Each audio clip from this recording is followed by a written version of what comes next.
have a question for you. Are you playing offense or defense in your life? Hi, it's Kathleen Seeley, and this is a question I have been asking myself lately. I'm pretty sure I'm not alone, so I thought I'd share my thinking. Now ask yourself, are you moving closer to crushing your goals and your ideal life, or do you feel stuck and that you might even be pushing yourself further away from what you really want? I like to think that if I'm moving forward, I am definitely playing offense, going after what I desire.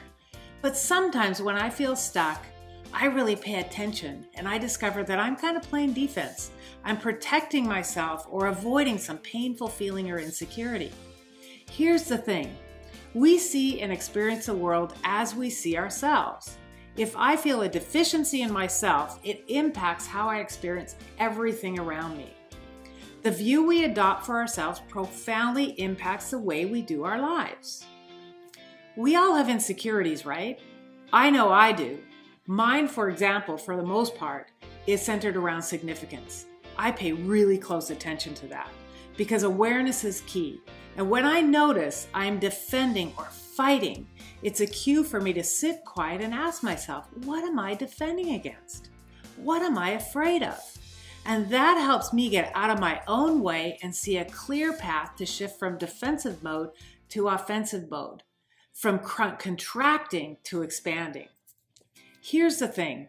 If we have insecurities or an unresolved issue from our past, spoiler alert, we all do. If we don't pay attention, that may drive us to play more defense than offense. We use our best defenses to avoid the pain of feeling our own inadequacy. For example, we may feel like a victim instead of taking responsibility for a choice that we made. One of my first mentors from the 80s, Will Schutz, introduced me to the fact that we have 6 defenses.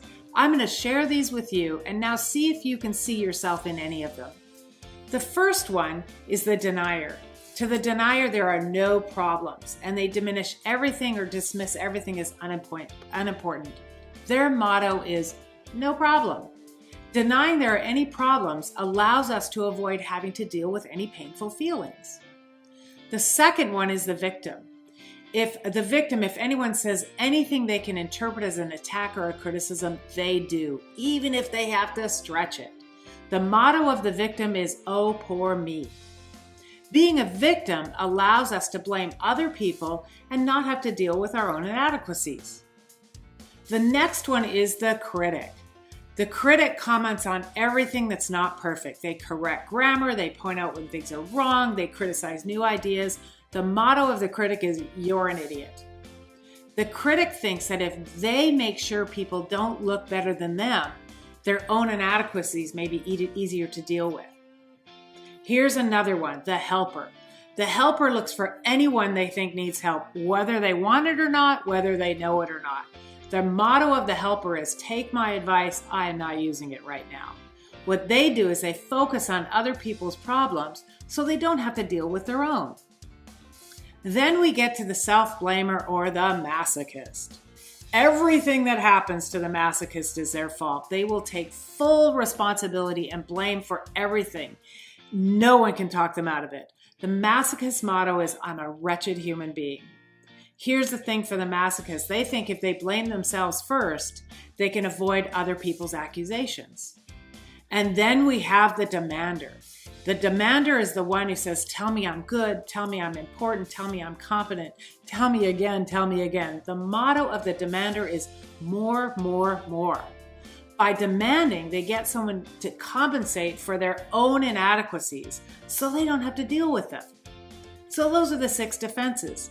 Now let's keep it real here. We all use our defenses. I'm sure we can see ourselves in each of these, and we most likely have a favorite. Mine is the critic. Think about what yours might be. Pay attention when it creeps up and notice, stop and ask, what personal fear or inadequacy might you be trying to avoid or defend against? And then ask, what might be the worst thing that could happen if you embrace that fear and made friends with it? This is how you can become an active observer rather than getting swept away. Noticing allows you to shift your game from playing defense to playing offense.